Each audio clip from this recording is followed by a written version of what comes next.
Hello, my name is Gahan. Welcome to Ascend's Aviation 2020 community website. On this site, we will be featuring articles, blogs, and interviews with our senior analysts, as well as with leading industry figures. Do come back soon and come back often, as the site will be changing on a regular basis. Aviation 2020 is Ascend's blueprint for the future. It is our manifesto for the key drivers for our industry. These are the things that you, our customers, have told us keep you awake at night because they are risks to your business.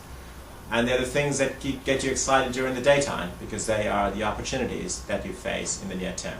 There are 5 key drivers that we've identified in Aviation 2020. Details of them are available elsewhere on the website. Succinctly, however, they consist of what we call the balancing act, and this is aviation's ability to manage the challenges of the environment. They are the balance sheet, which is the second item on our manifesto, and that is about managing the aviation cycle.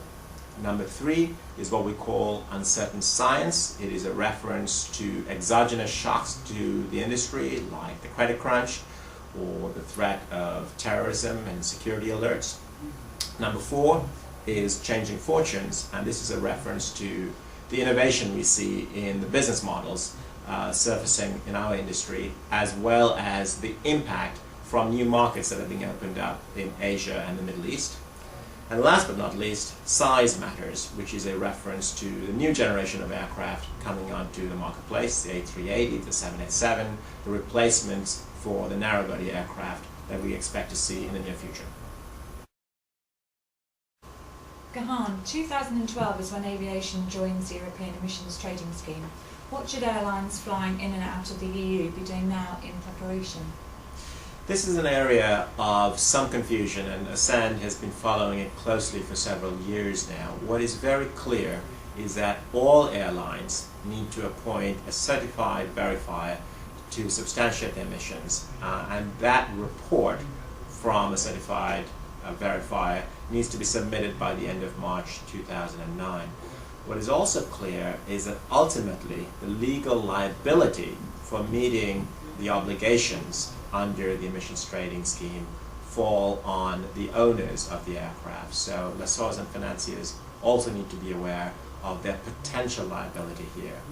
This is a subject which is changing very quickly. It's an area where new information is being added daily. Ascend will be conducting an invitation-only seminar on the 23rd of October in London. If you're interested in attending, please do let us know.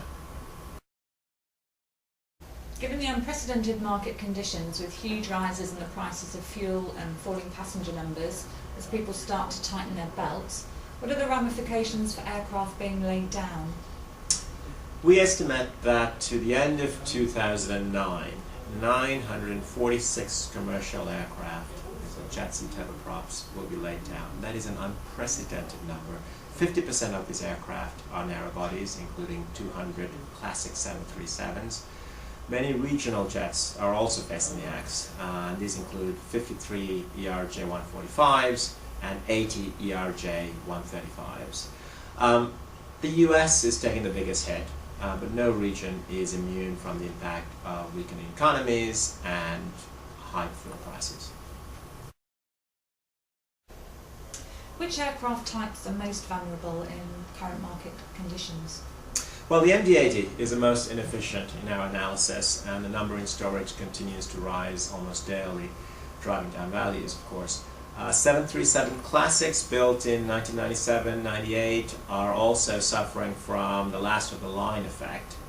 We're seeing that as fuel prices rise, the value of inefficient types will continue to fall, and your portfolio strategy by necessity will have to reflect that. Now the good news is that wide bodies continue to perform well, and we believe this is primarily due to underordering in the early 2000s.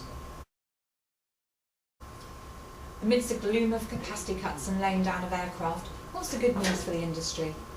Well, like war babies, lots of new startups are being announced, even as we see some of the older airlines suffering. Ascend has tracked almost 100 announcements of startups this year. We are aware that the majority of them seem to be coming from Asia, which remains a boom area for startups, especially the Southeast Asian arena. We're also seeing a boom, a mini boom if you will, in North Asia, specifically in countries like Korea, which have already seen 6 startups since the beginning of this year. Ascend continues to work with startup airlines around the world, and it's an area that we will bring you a lot more news about in subsequent broadcasts. Thank you for watching. This is the first in a series of video broadcasts on our website. We hope you come back often.